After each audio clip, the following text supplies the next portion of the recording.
po sa lahat. In the book of Acts chapter 5, sabi diyan, when the Jewish people heard about Jesus, about God the Savior, sabi doon, they used to gather together. So it's the same thing with us today, and thank you for your presence, and let us all bow down our heads and let us praise. Gracious and Heavenly Father, our mighty God, our omnipresent God, thank you, Father God, for this wonderful opportunity, Lord Jesus, na dinala mo po ang bawat tapak ng bawat isa na nandito. Salamat sa proteksyon, Father God, sa pagdala dito, Lord God. We ask you, Holy Spirit, Father God, to be upon us, Lord God, to touch our hearts, to touch our mind, Father God, and also, Father God, to give us wisdom and knowledge, Lord God, na maintindihan namin ang salita na idadalhin ngayon, Lord God. And we also pray, Father God, sa mga gagamitin sa mga araw na ito, Father God, sa mga oras na ito, Father God. May your love, Lord God, be upon her, Lord God. May your protections, Father God, be upon her. And we rebuke all the work of Satan, all the work of enemies in this place. It has no power, Lord God. Sanctify this place, this four corner of this place, Father God. Cover this with your precious blood. We ask you, Father God, we praise you, Lord God. We want to glorify your name tonight, Father God. And only your name, Father God, will be lifted high, Lord God. This is all we pray in Jesus' mighty name. Amen. Makapulat po tayong lahat. Bilang pagpatuloy po natin gawain, it's just time to give praise sa Panginoon. Like what we heard last Friday. No? So, alam kong isa tayo doon sa mga tinawag din ng Panginoon to proclaim yung goodness niya, yung faithfulness niya sa ating buhay. At sige po, sino po ang gustong manguna po muna sa ating papurit pasalamat sa ating Panginoong buhay? Ang tahimik. Sige po, Ate Kay.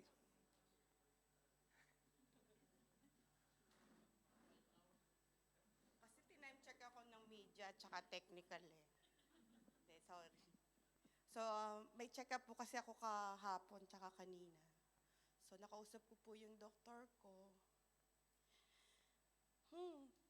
Sabi niya po, every 3 months na lang kami magkikita. At okay na daw po yung katawan ko.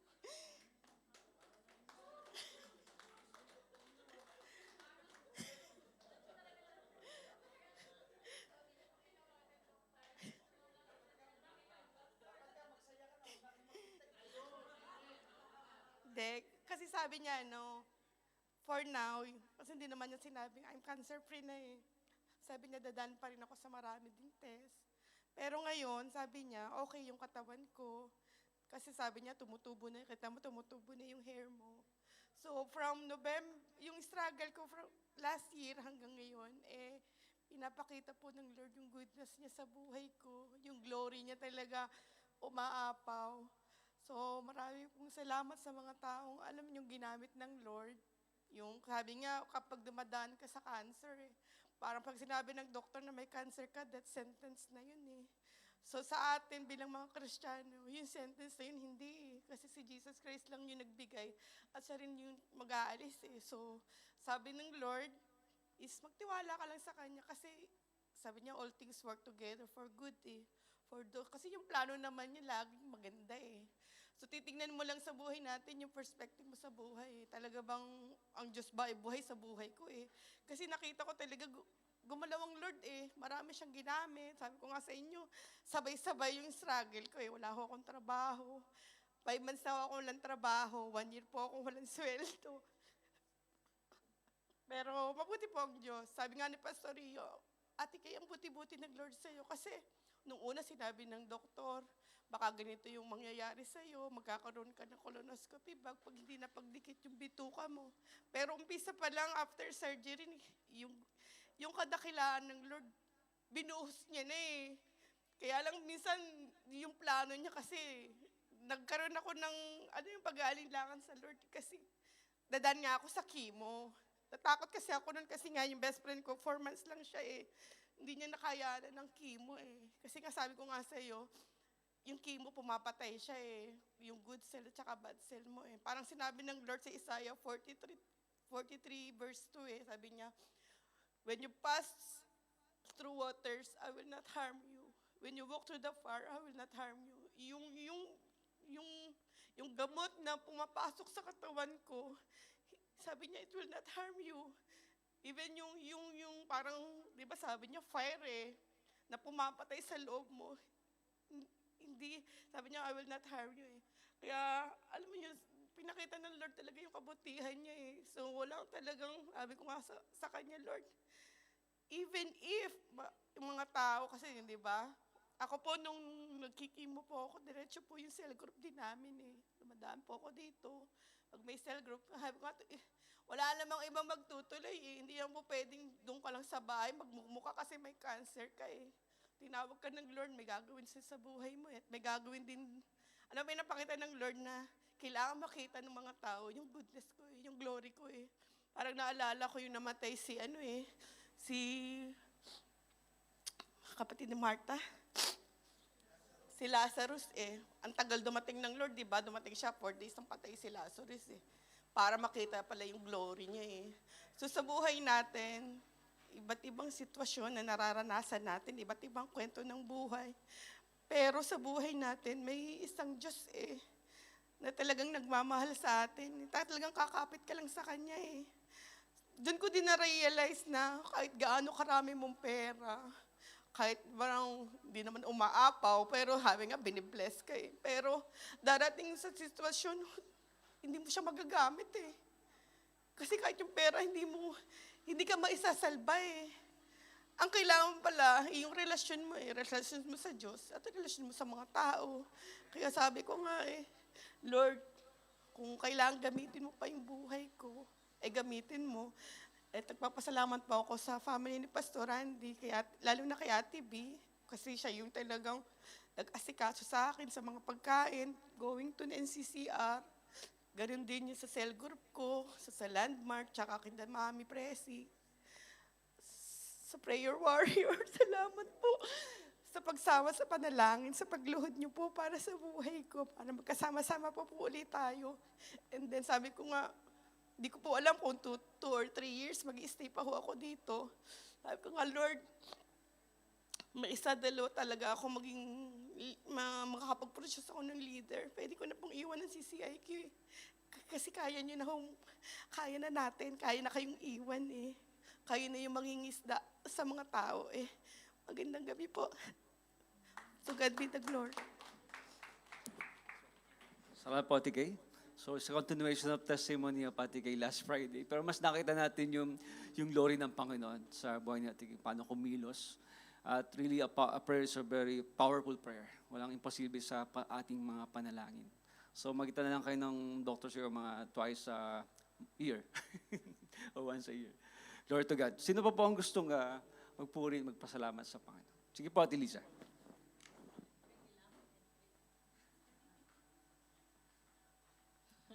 Good evening po sa ating lahat. Praise be to God po. Bali, dalawang bagay po. Una po, kasi nung nagkaroon ng medical exam yung anak ko para sa college, pagpasok niya sa college, nakita na meron siyang thyroid mass. So, ayun. So dinalog ko na siya kay Lord. Sabi ko, Lord, ayun nga, kagaya na nga ng sinabi ni Ate Kay, kung nilagay, si Lord din yung magkano. So, at that time, sabi ko na lang, Lord, since alam mo naman na, alam mo na yung gagawin mo dito, ilapit mo na lang yung anak ko through this trial. Then, thank God po, nung nakuha na namin yung result, meron ngang nakitang cyst sa thyroid niya, pero sabi benign. So, sabi ng doctors, wala naman daw kailangan gawin doon since sa age. So, yun yung isa. So, glory to God po. Then, second, yung pinaka-aantay ko, na-approve na yung transfer ko ng work.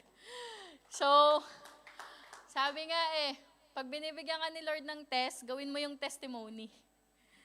So, yun lang yung pinanghawakan ko. Sabi ko kay Lord, Lord, yung cries of desperation ko, Lord, gawin mong declaration. Lahat ng testimony. Lahat ng naging mess dito, maging message mo.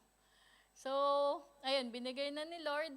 Tapos, ayan na. So, nag-aantay na lang ako ng joining date. And Ayun, so pasalamat talaga kay Lord lang talaga. Kay Lord kayo kumapit. Pinanghawakan ko lang talaga yung Joshua 1:9 talaga na be strong and courageous, don't be afraid, don't be downhearted because si Lord, kung saan kanya dadalin, andun na siya.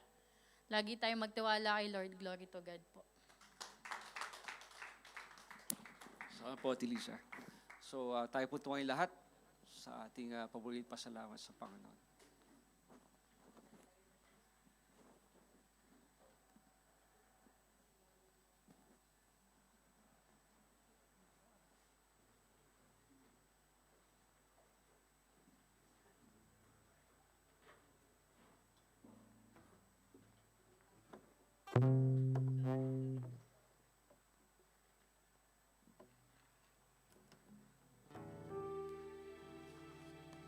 Kaya pala kailangan mag-testify kasi gagamitin pala ng Lunes, no? Kaya pala nilutas ni Lord yung problems ng Thursday kasi gagamitin pala ng Lunes. So, sabi nga sa Psalms 150, so basahin ko lang po to. Sabi niya, praise the Lord. Praise God in His sanctuary. Praise Him in His mighty heavens. Praise Him for His mighty deeds. Praise Him according to His excellent greatness. Praise Him with trumpet sound. Praise Him with lute and harp. Praise Him with tambourines and dance. Praise with string and pipes. Praise with sounding cymbals. Praise with loud clashing cymbals. Let everything that has breath. Let's praise the Lord. Ngayon wala naman tayong cymbals. So, can we use our heart? Can we use our hands? Can we use our body to praise and worship the Lord now? Amen po ba? Samahan niyo po ako sa maikling panalangin. Lord, invite us to your presence today, Lord. Salamat po at pinagsama-sama niyo po kami, pati po yung mga nasa FB Live. Lord, alam niyo po yung laman ng puso ng bawat isa na nandito, Lord. And sa ngayon po, Lord, lahat ng problem namin, lahat ng hihilingin namin, Lord, alam namin, nasa kamay niyo na yan, Lord. Pero sa ngayon, let everything that has breath, praise the Lord. Amen? Wala ba tayong amen dyan? Let's give a clap offering to the Lord.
sabi, purihin lang natin si Lord.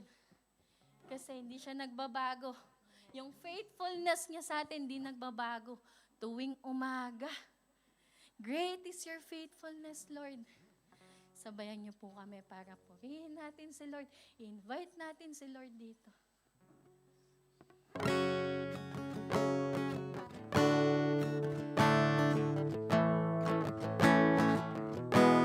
You're faithful through the ages. Always be the same.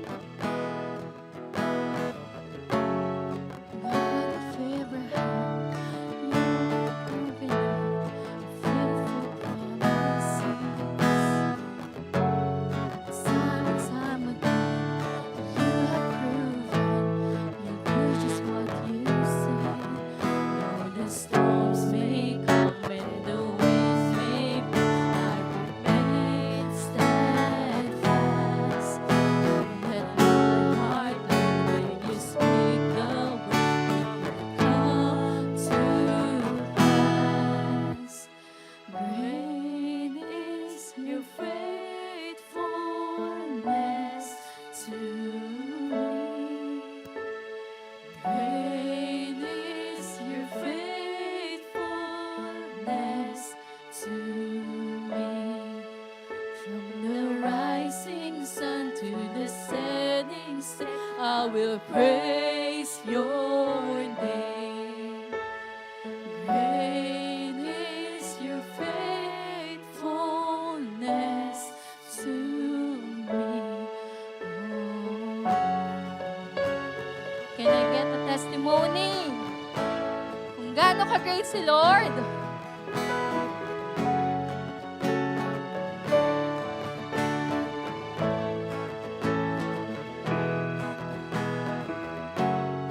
God, from age to age, the earth may pass away. Your words remains the same. Your history can prove there's nothing you can do. You're faithful and true. Though the storms may come and the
all be seated.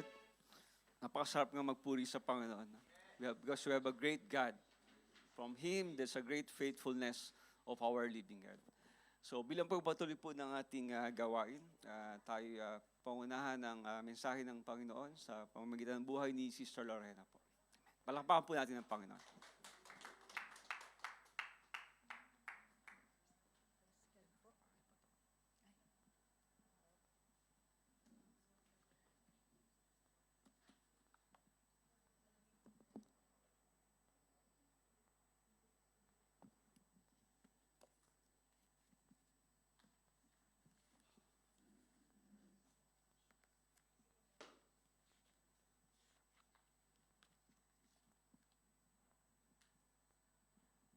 Amen. Praise God po at magandang gabi po sa inyong lahat and Merry Christmas na kasi Berne. Amen. Praise God po. So, ngayong gabi po, nais ko pong ibahagi sa inyo ang topic na responding right towards God's presence. And matatagpuan po, ang Bible reference po na ginamit ko is 1 Chronicles 13 from verse 1 to 14 po. Medyo mahaba po. So, bago po tayo magpatuloy, nais ko lang po tanungin, how do you prepare coming here tonight? So, paano po ba kayo naghanda papunta ngayon sa prayer corporate meeting? So, basahin po natin sa 1 Chronicles. David conferred with each of his officers, the commanders of thousands and commanders of hundreds.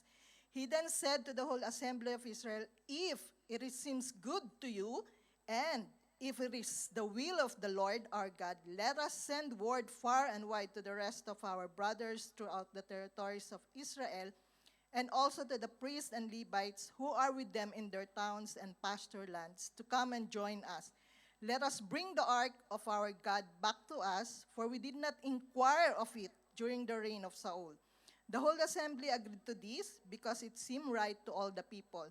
So David assembled all the Israelites from the Shihor River in Egypt to Lebo Hamath to bring the ark of God from Kiriath Jearim.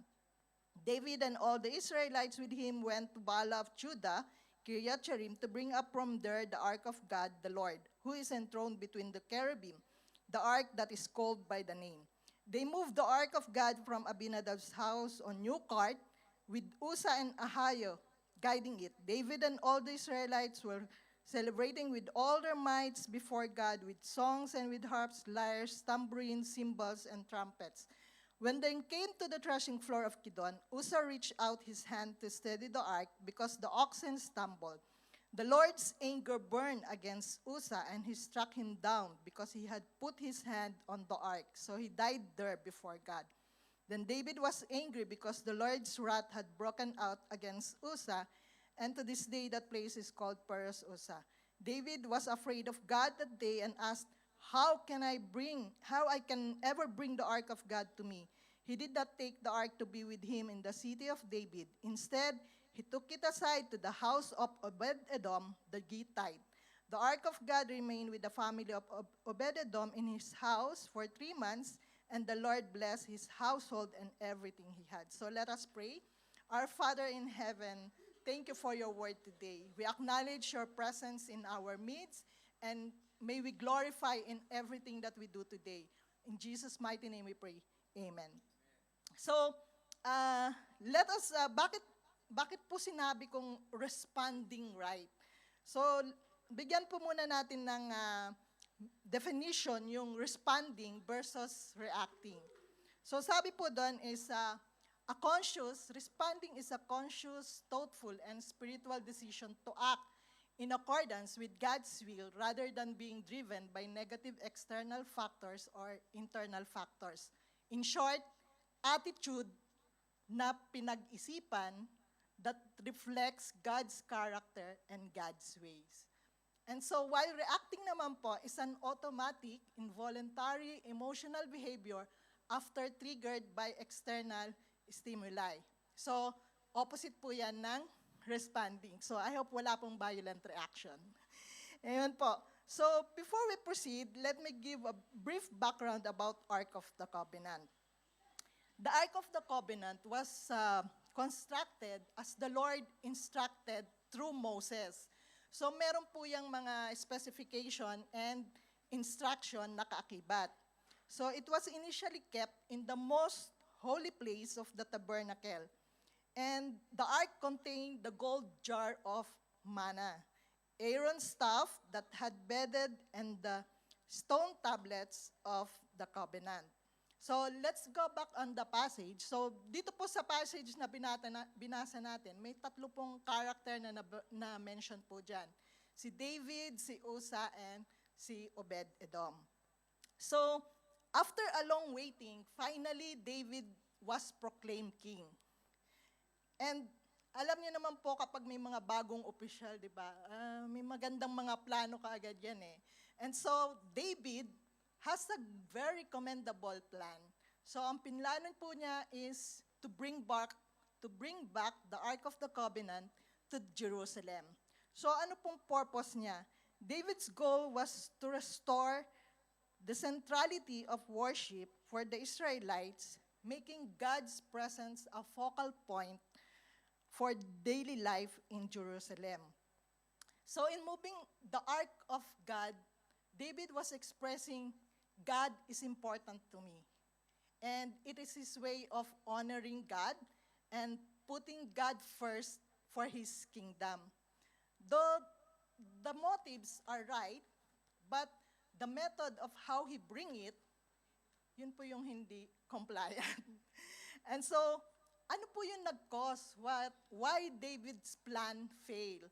So, when there's a failure, it doesn't mean na we cannot attempt. So sabi nga po doon is, fail is first attempt is learning. Kasi first attempt lang po ni David yung nag-fail. But the second time na nag-attempt po niya, since he corrected his attitudes towards the God, so nagtagumpay po siya. So unang cause why he failed is David and the people of the Israelites did not inquire the Lord. So, kung babasahin po ulit natin yung passage, hindi nyo po matatagpuan na kahit isang verse nag-inquire po sina David. So, nangyayari po ba sa atin yon? Minsan nagpaplano tayo, walang inquire sa Lord. Gagawin na natin and then later sasabihin natin, if it is your will, Lord, make all things good. Amen po ba? And so, the next thing that happened is that they moved the Ark of God from Abinadab's house on a new cart with Uza and Ahio guiding it. When the Lord gave instruction to Moses to build the ark, meron din pong kaakibat how it will be carried. And the Ark of God should be carried by the Levites from the clan of the Kohathites. And the ark po is, it will be carried by poles on the shoulder. So, by hand po, nasa shoulder yung poles. Parang, nakita niyo po yung sa bayanihan, di ba? Pag so, nasa balikat po nila yon, and then ganun po nila i-carry yon. But on this plan, they moved the ark by new cart. So, kahit gaano pa nila pinaghandaan, kahit gaano pa nila ginawa kahit ilagay pa nila yan sa BMW, hindi po mapiplease ang Panginoon. Kasi meron pong instruction na kung papaano ito i-carry. And another thing po is, they imitate the ways of the Philistine. So, there was a time po na ang Ark of God was captured by the Philistine. And when it was on their side, the Philistine was struck by the Lord by death and some disease. So they decided to send back the Ark of God, and they make a new cart, and then they send it. So kung paano ginawa ng mga Philistine, ganon din ginawa ng mga Israelites. And the Lord is expecting to do the right thing from His people. And the last po is that Uza touched the sacredness of the ark. So habang binabasa ko po itong passage na to, pinipicture out ko po yung sitwasyon ni Usa. Di ba minsan, kapag meron kang malapit sa isang bagay at nakita mo na parang babagsak siya, ang unang reaction mo is saluhin, di ba? So, sabi ko, ganun yung naging reaction ni Usa. But that is not also an excuse to the Lord. When there is an instruction, there's no excuse. So wala pong mairarason sa Panginoon. And then, so after every activity or event in our life, may mga evaluation po. So ano po yung naging outcome? Una po is, on verse 11 and 12, makikita natin dyan that David was angry. So kapag may correction, expect mo na may magagalit sa'yo. Kasi yun yung unang initial reaction. But David's anger was rooted in confusion. So hindi po siya sa Panginoon nagagalit. It's because his way, because he doesn't understand that his good intention is not enough. So he is asking why. Maganda naman yung motibo ko, bakit hindi naging successful? And then pangalawa po, he said that he feared the Lord. So sabi po sa Proverbs, the fear of the Lord is the beginning of wisdom. And so that fear make David change his attitude towards God. And the second outcome po is that he did not take the ark to be with him in the city of David. So hindi na po niya itinuloy. And God redirected his plan. So ibinagay niya po ito sa bahay ni Obed-Edom. And what happened? God blessed Obed-Edom. So habang binabasa po natin, naisip niyo po ba, natanong niyo po ba, bakit binless ni Lord si Obed-Edom? Anong ginawa niya? And so, Obed-Edom become a good host for the Lord's presence. He become a good dwelling place for the Lord's presence. He obeyed, he do what is good, right, that pleases the Lord. And so, ano pong maaari nating matutunan for this David's story? What will be our attitude towards God? So kung babasahin, kung ididiretso po natin yung pagbabasa unto chapter 14 and 15, makikita po natin doon how David changed his attitude towards God. At isang maganda sa kanya doon is, he is a teachable. He has a teachable heart. So, una po na we could learn how to respond right towards God's presence is approach God's presence with reverence. Responding right towards God's presence begins having the knowledge and understanding of the Holy One. That the Lord is sovereign, that the Lord is everywhere, that all things are from Him and for Him. So if you will have the attitude of like reverence for the Lord, you could also do the next point. Consecrate yourselves. Gusto niyo po bang ma-bless? Do like Obed-Edom. Be a good host of the Lord's presence. And the last po is that align your ways to the instruction of the Lord. So David failed because he doesn't know the instruction of the Lord. And even yung mga kasama niya nagplano didn't know, or maybe they did not speak the truth. Kasi hari siya eh. Pag hari pwede mo ba sabihin na mali yung way mo? And so, ganun po. Kaya, but David studied the book of law. at pinag-aralan niya po kung paano muli madadala niya yung Ark of God sa city of David. So para po sa ating conclusion, good intentions are not enough. The process or how we do it matters. So responding right towards His presence will help you succeed and bring glory, honor, and delight to His holy name. So yung tanong ko po kanina, kayo lang po yung makakasagot. How do you prepare coming here today? And so bago po ako magwakas, nais ko pong ipatotoo yung ginawa ng Panginoon po sa buhay ko when I undergo surgery. So in middle of January in 2023, when everything was getting normal, naging abnormal po yung journey ng buhay ko. Kasi nagkaroon po ako ng bleeding. Then, dumulog po ako sa Panginoon, sabi ko, Lord, ano nangyayari?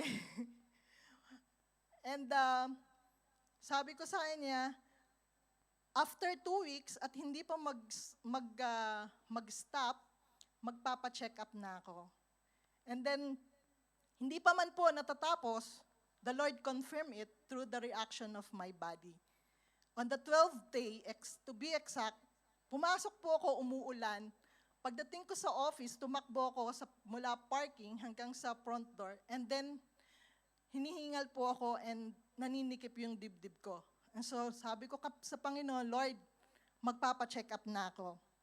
So, after po ng test examination, doctor said, need na alisin yung fibroids mo or yung myoma po. And so, sa isip ko, Lord, ito yung pinaka-ayaw kong dumating, ayaw kong mangyari. And my initial reaction to the doctor, is there any option?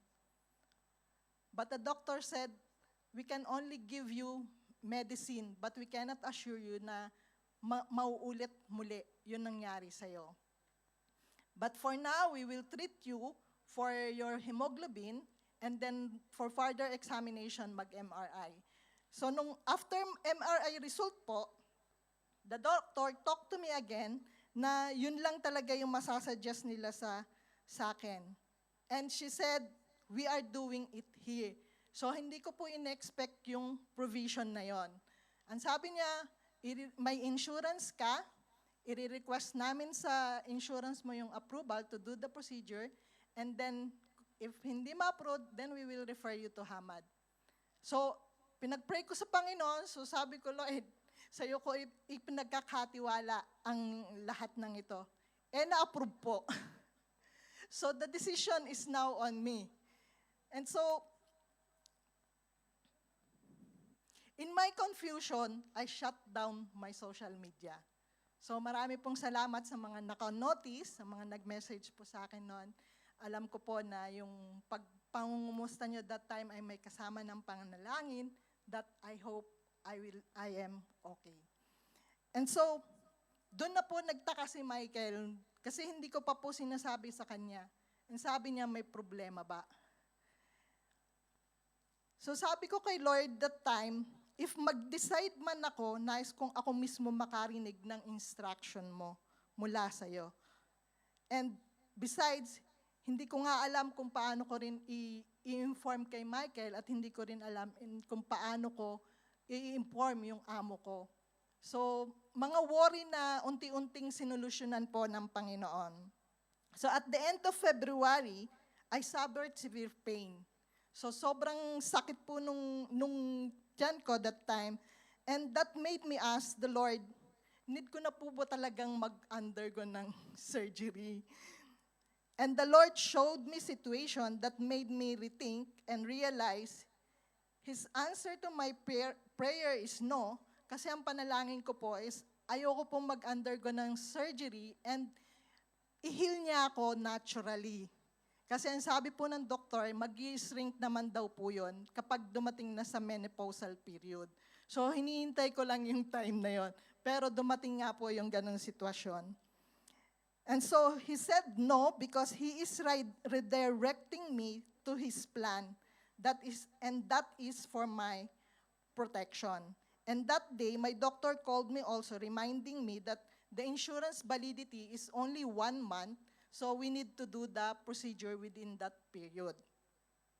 So that night, before praying, God reminded me Moses' conversation to him.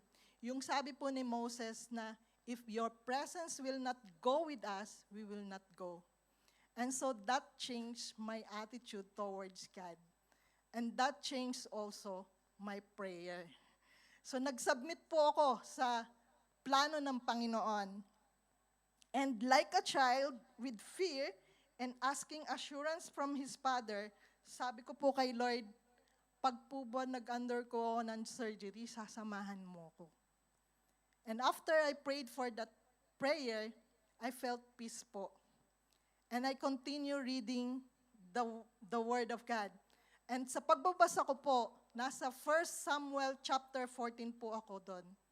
And on verse 7, there is his answer. Ang sabi niya, go ahead.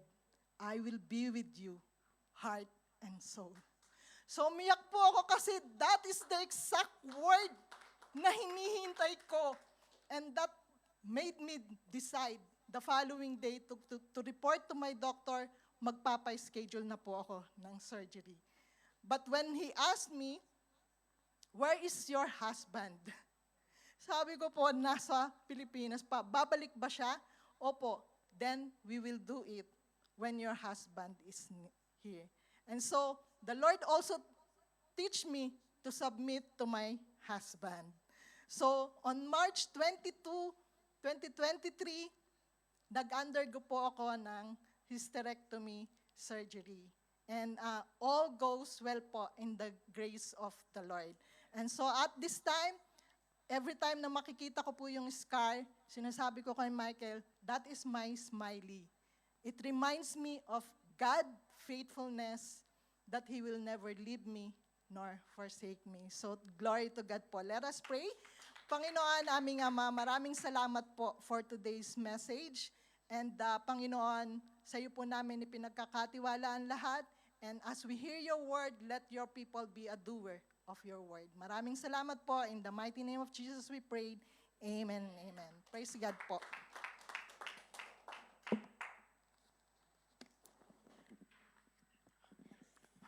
Amen. Salamat po, Ate Lorena, for your great message para sa aming lahat.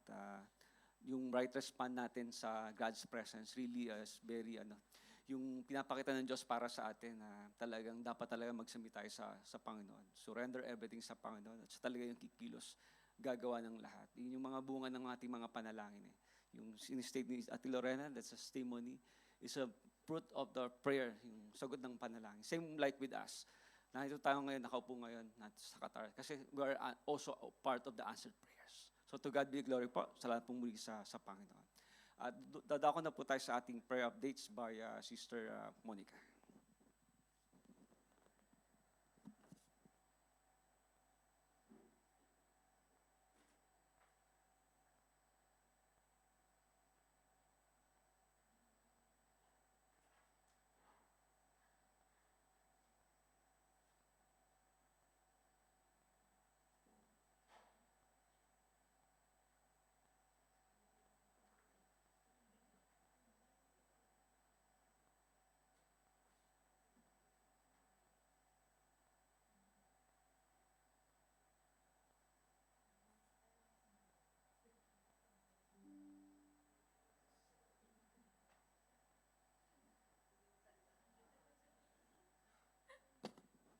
Sige po. Ay. Praise God. Salamat po, Sis Lori, sa inyong message na really a God's reminder for us to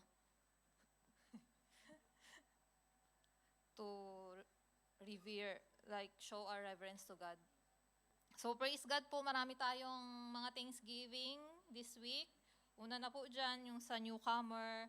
And let's keep praying na patuloy siyang umattend, and I know ginagamit yung kapatiran natin na nag-invite sa kanya.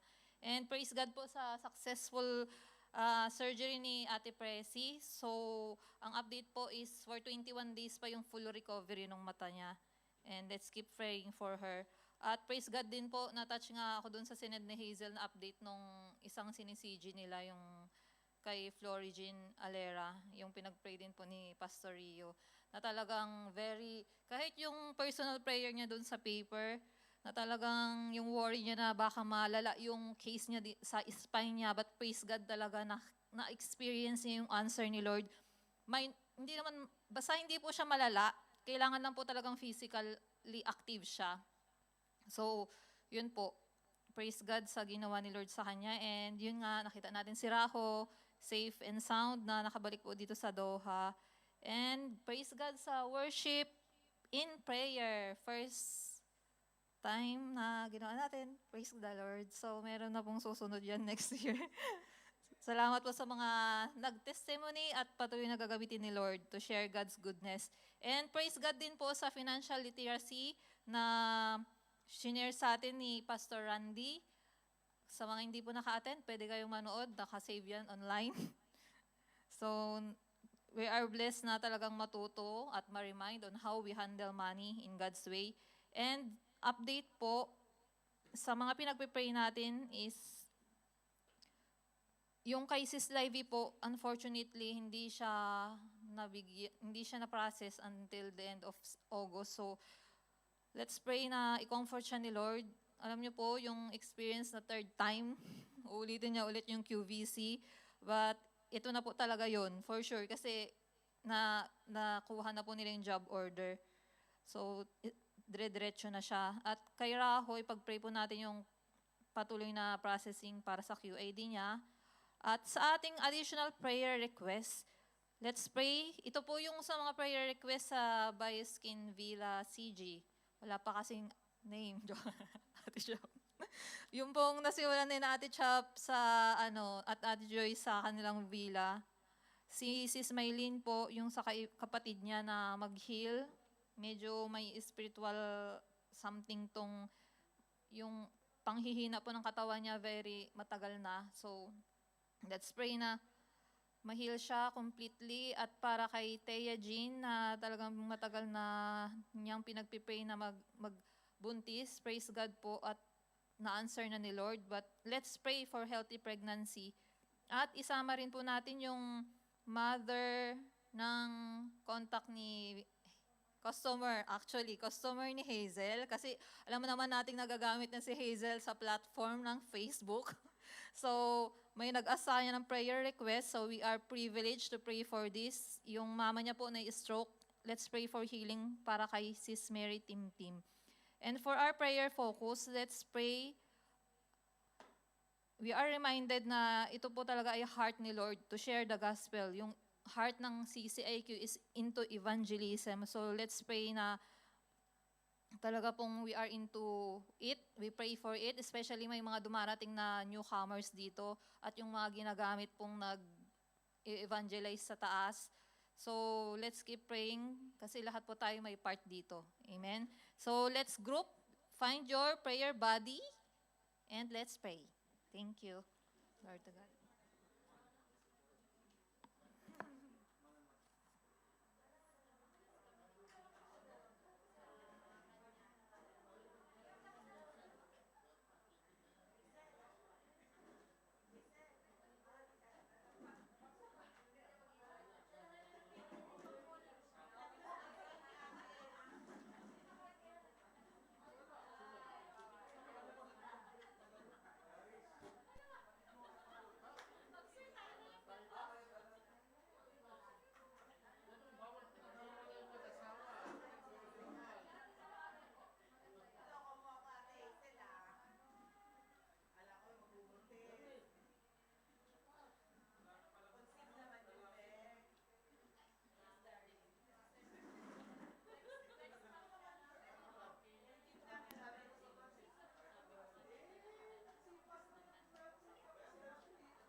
Tayo pong tumayo ng lahat. So salamat sa Panginoon, no, sa ating katugumpayan ng ating prayer meeting sa gabing ito. Salamat din po sa mga ginamit ng Panginoon sa buhay ni Sister Lorena na ginamit ngayong gabi. Pagpalain po ang kanyang buhay. Salamat po sa bawat isa na nakaisa po sa gawain, na patuloy susuporta po sa ating prayer ministry. Ganun din po sa mga nakatune in po sa ating Facebook Live. Maraming salamat po sa buhay niyo. So bilang po ating paghihiwalay, tayo po pananalangin ni Ate Regine, yan, sa ating closing prayer. Hello po. Ayan. Tayo po ay yumukot manalangin, all-knowing and wise God, Father.